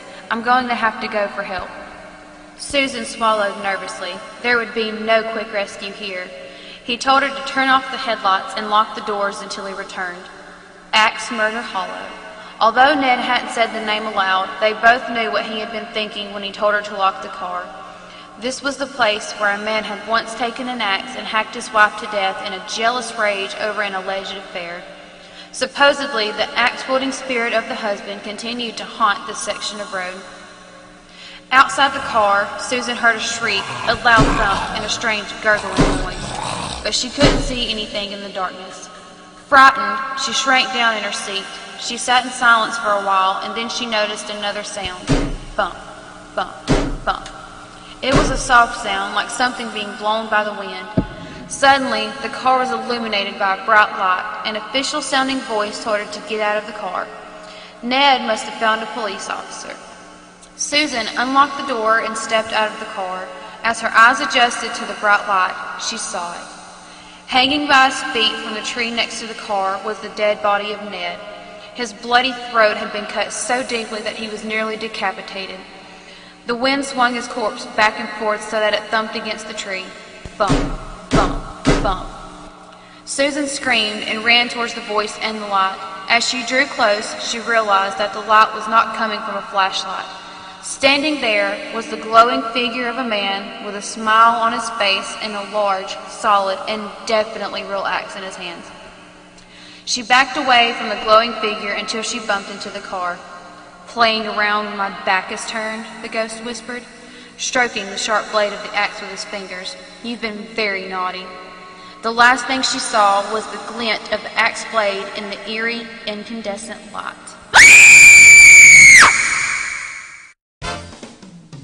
Lee's Family Restaurant and Dinner Theater. Delicious dinner menus.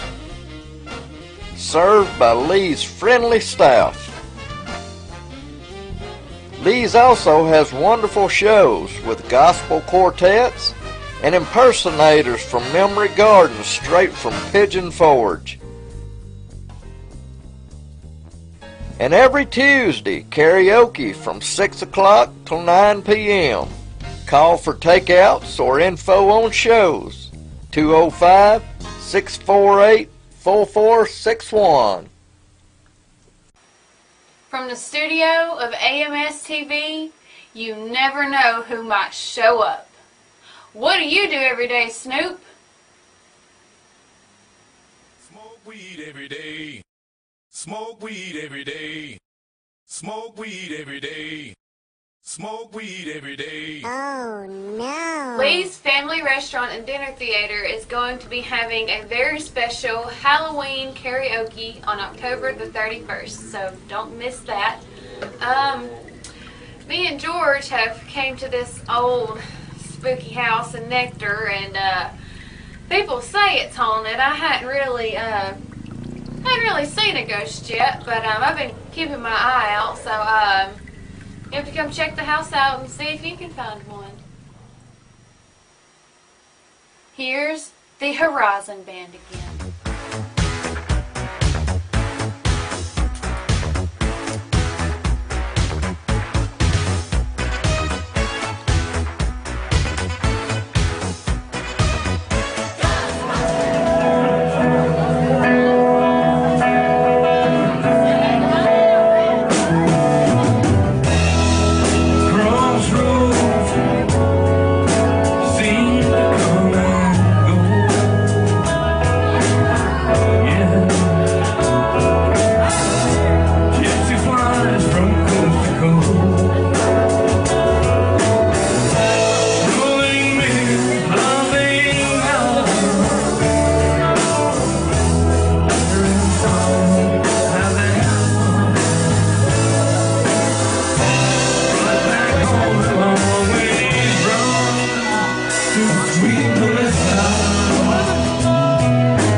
boys and girls. If you need some awesome pictures taken, call Classic Photography. He's really, really good. Oh, Lord.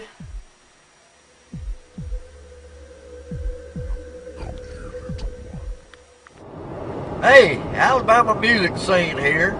I'm running up here to Decatur because I also got a photography business I do, and I'm going up here to shoot some pictures at Decatur. And I just wanted to turn the camera on and say hi to y'all, and I hope y'all enjoy all my shows on AMS-TV.com. Hey, I'm gonna turn the camera around. Look at it.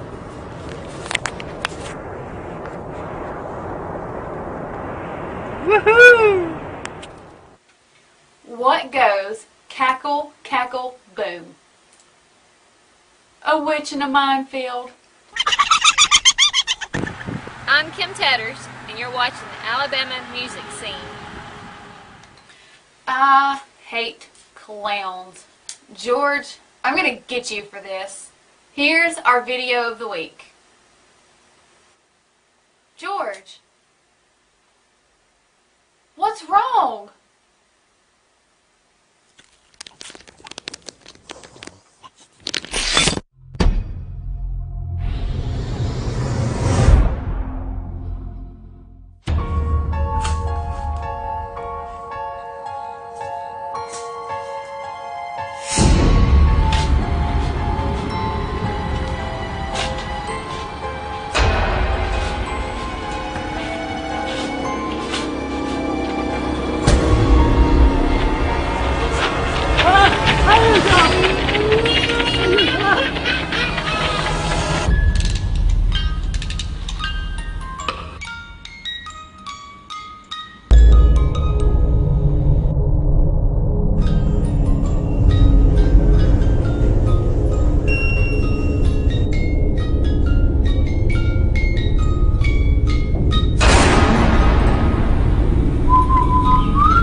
Here they are again, the Horizon Band.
Campbell's Pharmacy.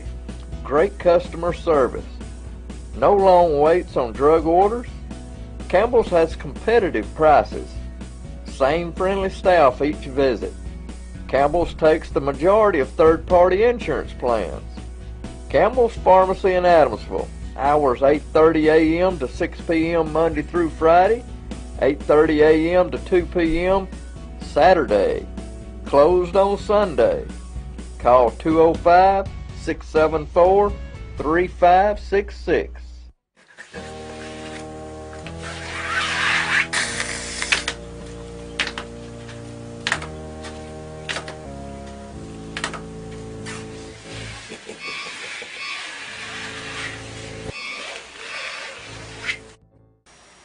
In the AMS studio, this is scary. Tragedy that recently took place back in the United States. Over the weekend, a massive landslide swept through a tiny town called Oso.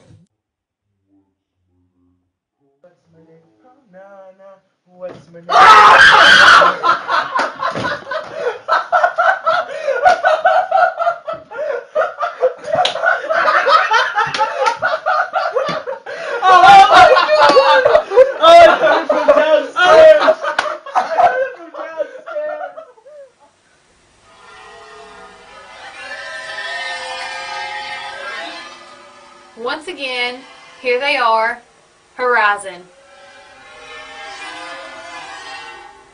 This is scary.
What's old and ugly and goes beep beep?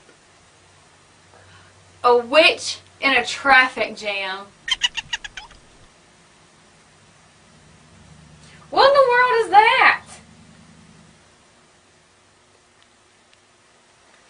Well, it's almost hunting season and sadly I can't use these, neither can you. So you might want to stop by Steve's Fast Money Lawns in Somerton and pick you up a shotgun. Well, damn. Hi folks, it's George Williams. I gotta make something right that I done wrong on my last show. Jerry Henry, he does the same thing I do. He pushes Alabama musicians. He is on AlabamaMusicOffice.com, so you need to check it out. And I told him if I ever used any of his videos on his YouTube site that I would put that on my show, and last show I didn't do that. The Road Crew Band was one of his videos, and I want to give him credit because he's the one that shot that video. He goes out and shoots these local musicians just like I do. Love Jerry Henry to death, and I know all you Alabama musicians does too, because we trying to push y'all, we're giving y'all exposure. And last week, Road Crew Band, that was a AlabamaMusicOffice.com video, y'all. Got you, Jerry Henry. Appreciate you letting me use all them videos. Here they are, once more, Horizon. That ain't very scary.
I got a little kick and a tickle out of this video.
one night when my eyes beheld an eerie sight, for my monster from his slab began to rise, and suddenly, to my surprise, He did the mash, he did the monster mash. the monster mash. It was a graveyard smash. He did the mash, It caught on in a flash. he did the mash. He did the monster mash. From my love Natari in the castle east to the master bedroom where the vampires feast. The ghouls all came from their humble abodes to catch a jolt from my electrode. They did the mash, They did the monster the mash. monster mash. It was a graveyard They smash. did the mash, It caught on in a flash. they did the mash. He did the monster mash. The zombies were having fun. And a shoot, The party had just begun. and a shoot, The guests included Wolfman, Dracula, and his son. The scene was rocking, oh, we're digging the sounds. Igor on chains, backed by his baying hounds. The coffin bangers were about to arrive with their vocal group, the Crypt Kicker they Five. played the mash, They played the monster the mash, monster mash. and it was a graveyard They smash. played the mash, It's caught on in a they flash. played the mash. They played the monster mash. Out from his coffin Drax's voice did ring. Seems he was troubled by just one thing. Opened the lid and shook his fist and said, "Whatever happened to my Transylvania twist?" It's now the mash, It's now the monster the mash. monster mash. It's now a graveyard It's smash. now the mash. It's caught on in a flash.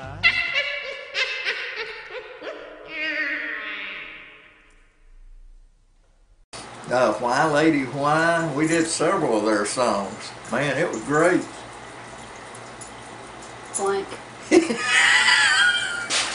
Just blank. It was a good trip. It was good meeting Sally and her husband John. Oh, they're just so much fun and just so personable. Yep. So I wish I knew what was coming up next where we could introduce it. Do you know? All right, it was hard to do, them bloopers. It's hard to... Sally Gentry. Who is Sally Gentry? She is Teddy Gentry of Alabama. That's No, right. I messed that all up.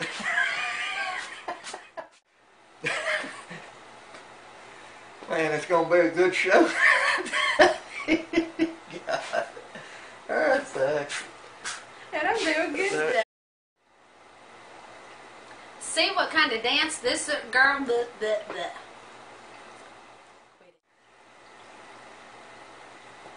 Man, you gotta see what this girl does next.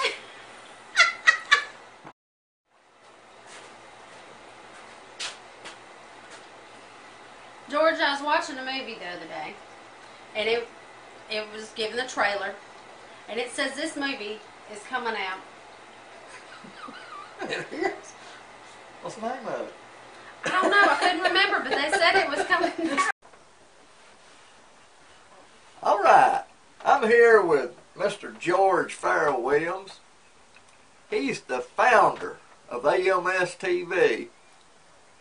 He got started back in '08, and it's been a journey ever since. So I'm going to interview myself right here. George, I know you're a musician. Tell me, how did you get started playing the drums? Well, all right, George, thank you for those kind words. Me, that's me.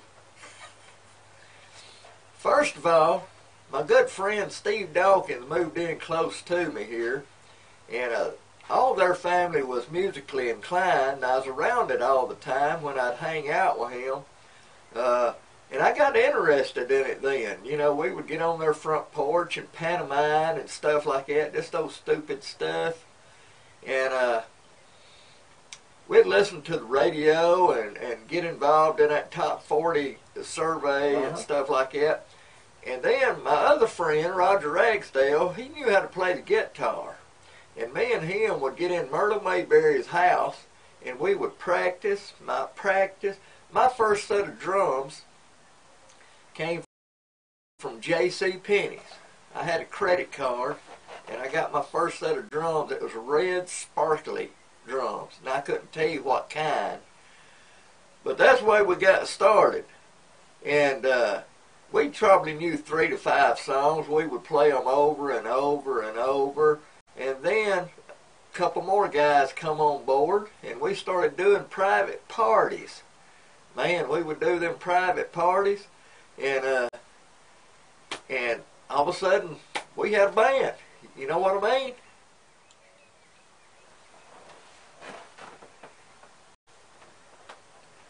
All right, Mr. George Farrell Williams. Me. Yeah. You know, I already knew all that. I just wanted y'all to know. Okay? You know how I knew that? That's me. All right, back in the studio, back to me.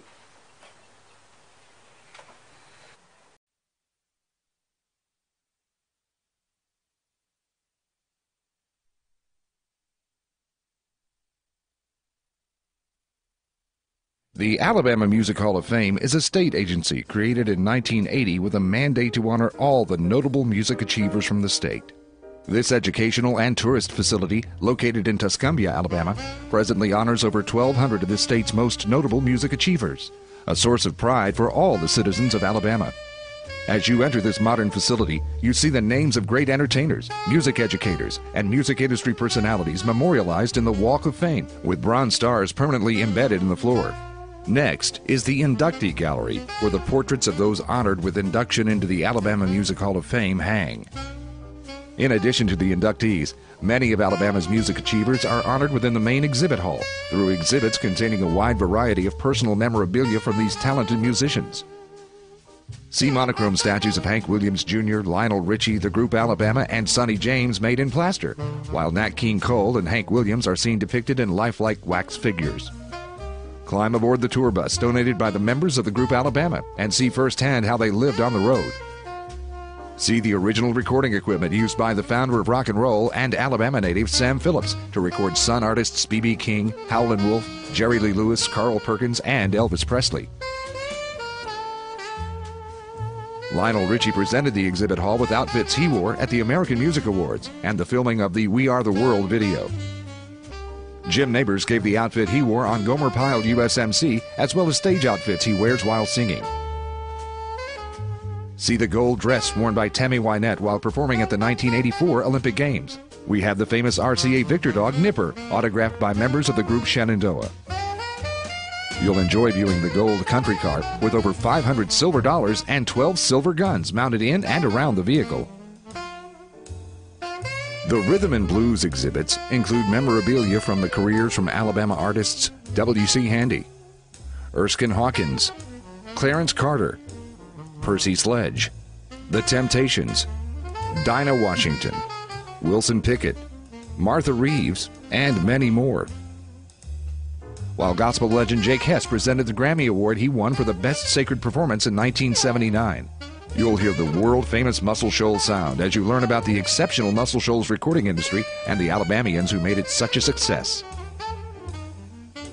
It all starts with a song.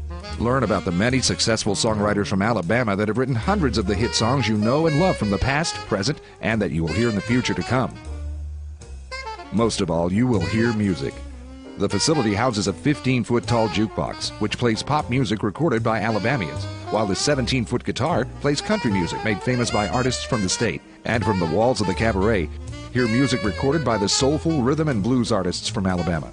The Wurlitzer jukebox in the songwriter section plays over 1,000 hit songs written by Alabamians. There's even a working studio where visitors can make their own recordings singing to their favorite songs. Alabama is the birthplace to the father of the blues, W.C. Handy, the queen of the blues, Dinah Washington, the father of country music, Jimmy Rogers, the legend of country music, Hank Williams, and the founder of rock and roll, Sam Phillips. These legendary music icons have created a legacy that other Alabamians have followed, such as Nat King Cole, Sonny James, The Temptations, the Thrasher Brothers, the Commodores, Jake Hess, Emmylou Harris, Percy Sledge, Wilson Pickett, Bobby Goldsboro, Eddie Floyd, Vern Gosdin, Clarence Carter, and the group Alabama, just to name a few. Visit the Alabama Music Hall of Fame and see why we say stars do fall on Alabama.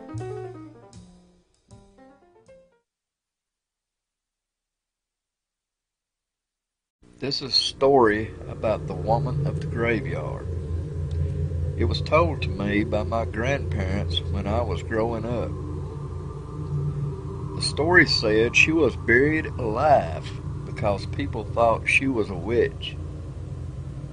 Some say she was searching for a soul so she could return to the living.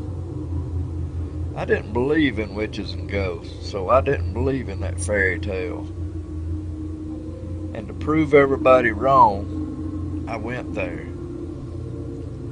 I found this old, small graveyard there. You could feel the spookiness of it. I saw a woman staring at me as I passed by, grinning like she knew why I was there.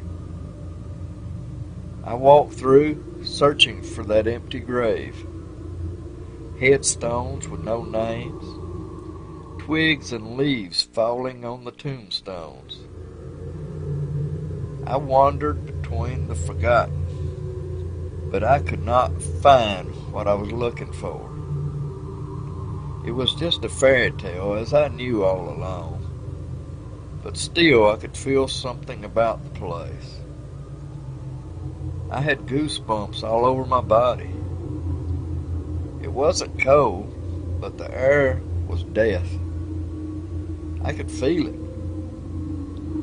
When it was getting dark, I felt like someone was watching me, like somebody was right behind me. I spent 2 hours searching for the grave, but couldn't find it. I sat on a rock as the day went dark. I wanted to leave, but then I saw a girl dressed in black. She was dancing by me like a butterfly. But when I turned my head, she faded into the darkness. Near the exit, I finally found the grave. I found it. I found it from skin. I found it inside of me. A loud beat in my heart. I found the woman.